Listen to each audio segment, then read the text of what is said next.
back. May is Better Hearing and Speech Month in the U.S. And to talk about local efforts to improve hearing health, we're joined by Clinic Director Dr. Jeanette Miller from the Hearing and Speech Center. It is so good to have you here with us this morning. Thank you for having me. Yeah, I think one of the first questions is we want to know why a hearing checkup would be so important, right? Yeah. Hearing is one of those senses that we don't always notice when it starts to change, and lots of things can cause it to change. So getting a baseline hearing test lets you know where you're at, and if you're starting to experience some new difficulties, how much is it changing and how fast is it changing?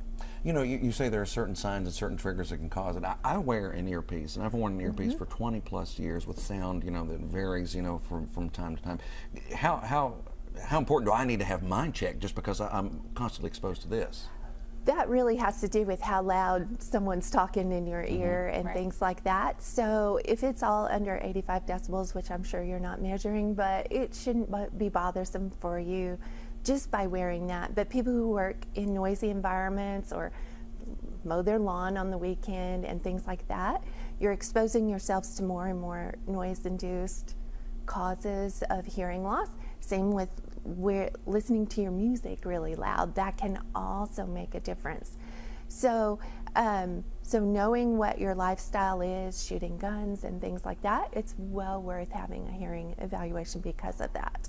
Yeah, I listen to my music so loud in my earbuds, and I think a lot of that too is when you're working out, for example. You don't want to hear. I don't want to hear myself heavy breathing, so I just turn up the volume. And it really helps you focus in on what you're doing and block the rest of the world out. But at the same time, you could be setting yourself up to a little bit of change in your hearing as well too.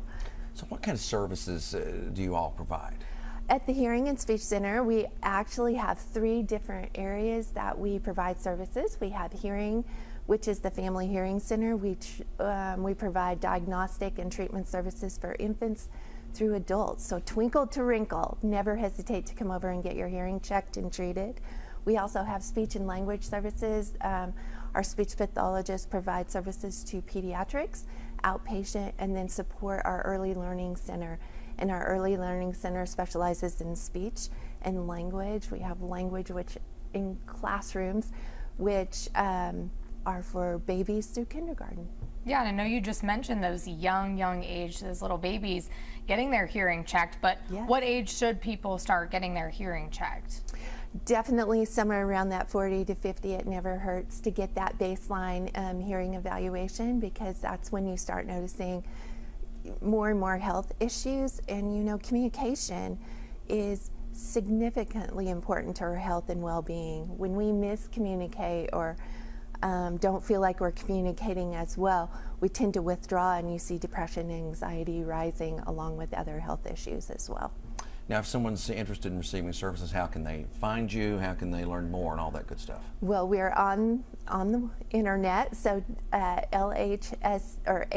hscky.org. You can also call us at 859-268-4545 and set up an appointment there. And located over at 350 Henry Clay Boulevard, right? Right. We look like a big school building because we took over a school building. Okay, good to know. That's cool. So if somebody comes up on that, that's what it is. That's Thank you for exactly, pointing that out. yes. We appreciate you being here. Thank you so much.